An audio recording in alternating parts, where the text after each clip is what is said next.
तो आज मैं जिस मूवी को एक्सप्लेन करने लगी हूँ उसका नाम है कास्टवे।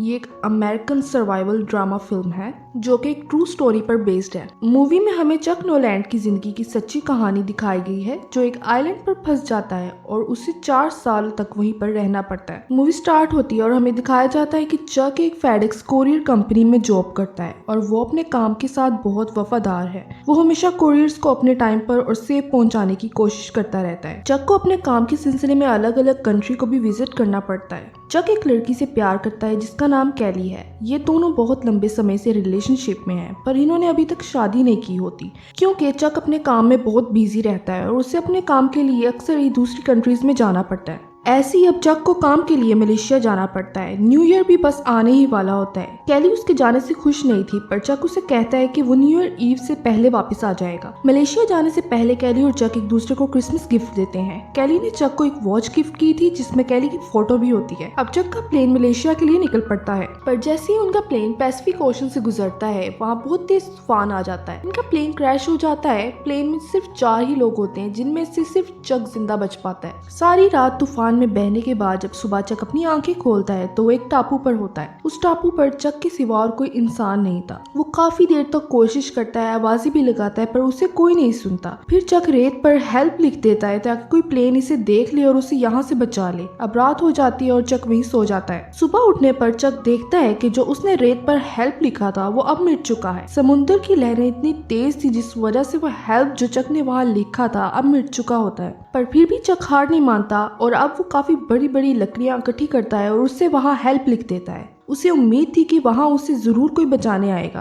और ये हेल्प का निशान देखकर वो उसे बचा लेंगे। चक देखता है कि फेडेक्स कंपनी के काफी कुरियर पानी में बह रहे होते हैं। वह उन्हें खोलता है पर उनमें से कुछ खाने का सामान नहीं होता। अब उसे कोई आवाज सुनाई देती है। ये आवाज नारियल गिरने की होती है। चक को काफी प्यास लगी थी पर चक समुद्र का पानी नहीं पी सकता था, इसलिए चक काफी सारे नारियल इकट्ठे कर लेता है। पर नारियल को खोलने के लिए चक के पास कोई औजार नहीं होता। वो बहुत कोशिश करता है और काफी कोशिश के बाद चक नारियल से पानी पी लेता है। चक के पैरों में पहनने के लिए कोई जूती नहीं होती तो वो अपनी पैंट फाड़कर उसे अपने पैरों में लपेट लेता है। वहाँ एक बहुत ऊंची चट्टान होती है। चक सोचता है कि वो वहाँ चढ़ के देख सकता है कि वो किस जगह पर है। जब वो उस चोटी पर जाता है तो उसे वहाँ से कुछ नजर आता है। जब वो वापस आकर उसे देखता है तो वो उसी के प्लेन की पायलट की बॉडी होती है। चक उसे देखकर बहुत दुखी हो जाता है। चक को उसके पास से जूते और टॉर्च मिल जाती है जो उसके काम आएगी। फिर चक उसको दफना देता है। चक को अब इस आइलैंड पर काफी टाइम बीत चुका है। वो यहाँ रहना सीख चुका है। चक के पास कुछ खास खाने को नहीं होता। वो बस नारियल से अपना गुजारा करता है। एक रात चक को समुद्र में एक शिप दिखता है, पर वो काफी दूर होने की वजह से चक की आवाज नहीं सुन पाते। अब चक फैसला करता है कि वो एयरपोर्ट पर बैठकर यहाँ से निकलेगा, पर समुद्र की बड़ी बड़ी लहरों की वजह से वो ज्यादा आगे नहीं जा पाता और उसके पैर पर चोट लगने की वजह से उसको फिर से वापस आना पड़ता है। फिर एक रात वहाँ बहुत तेज बारिश शुरू हो जाती है जिसकी वजह से चक एक गुफा में छुप जाता है और वहीं टॉर्च ऑन करके सो जाता है। पर सुबह उठने पर वो देखता है कि उसकी टॉर्च की बैटरी अब खत्म हो चुकी है। चक उन बॉक्सेस को खोलता है जो फेडेक्स कंपनी के थे। उनमें से उसको स्केटिंग शूज मिलते हैं जिनके नीचे ब्लेड्स लगे होते हैं। चक उन ब्लेड्स को निकाल लेता है क्योंकि ये ब्लेड्स अब चक के बहुत काम आएंगे। चक उन ब्लेड्स से नारियल को बहुत आसानी से खोल पाता है। चक उस ब्लेड से एक लकड़ी को शार्प करके मछलियां पकड़ता है। अब चक को आग की जरूरत थी क्योंकि चक मछलियों को कच्चा नहीं खा सकता था। अब चक आग जलाने की कोशिश करता है पर वो कामयाब नहीं हो पाता। आग जलाते हुए उसके हाथ भी जख्मी हो जाते हैं। फिर चक दोबारा कोशिश करता है और इस बार वो 2 लकड़ियों को आपस में घिसता है जिस वजह से अब वो आग जलने लगती है।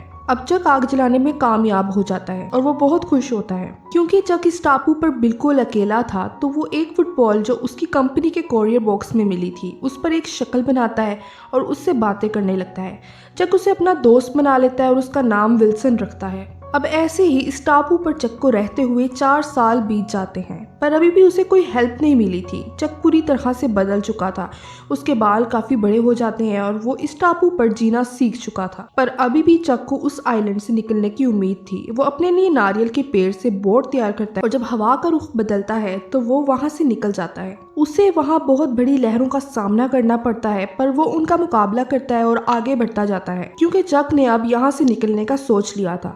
चक को समुद्र में बहुत मुश्किलों का सामना करना पड़ता है। चक के पास खाने को कुछ नहीं था, इसलिए वो मछलियाँ पकड़कर और बारिश का पानी पीकर अपना गुजारा करता है। फिर ऐसे ही एक दिन तूफान की वजह से चक का दोस्त विल्सन, जो कि एक फुटबॉल था, पानी में गिर जाता है। चक को जब ये बात पता लगती है तो वो उसे बचाने के लिए पानी में कूद जाता है, पर वो काफी दूर जा चुका था, जिस वजह से चक उसे पकड़ नहीं पाता और अपनी बोट में वापस आ जाता है। अब चक को काफी दिन बीत चुके हैं। चक अपनी बोट पर लेटा होता है कि एक शिप वहां से गुजरता है और उसमें सवार लोग इसे देख लेते हैं और इसे बचा लेते हैं। अब चक वापस आता है और वो देखता है कि सब बदल चुका है। उसके रिलेटिव्स और फैमिली मेंबर्स को लगा था कि वो मर चुका है और उसकी गर्लफ्रेंड कैली, जिससे वो बहुत प्यार करता था, उसने भी शादी कर ली थी और उसकी अब एक बेटी थी। चक उससे मिलने उसके घर जाता है और कैली उसे देखकर बहुत खुश होती है और उसे हक करती है। पर अब कैली की एक फैमिली थी जिसे वो नहीं छोड़ सकती थी, इसलिए अब ये दोनों फैसला करते हैं कि ये दोनों अलग अलग रास्ते पर जाएंगे। चक कैली को उसकी वॉच वापस करता है जो उसने उसको गिफ्ट में दी थी, पर उसकी फोटो वो अपने पास रख लेता है। कैली के पास चक की गाड़ी थी जिसकी चाबी वो चक को दे देती है और चक उसमें बैठकर वहां से निकल जाता है, पर कैली उसको जाते देखकर रुक नहीं पाती और उसके पास भागती हुई आ जाती है। चक भी गाड़ी रोकता है और उसे गले लगा लेता है। कैली उसे कहती है कि मुझे हमेशा यकीन था कि तुम जिंदा हो और जरूर वापस आओगे। अब ये दोनों गाड़ी में बैठ जाते हैं। फिर चक कैली को कहता है कि तुम्हें अपनी फैमिली के पास जाना चाहिए और वो कैली को उसके घर तक छोड़ता है। चक अपने एक दोस्त के पास जाता है और उसे बताता है कि कैसे वो उस आइलैंड पर जिंदा रहा।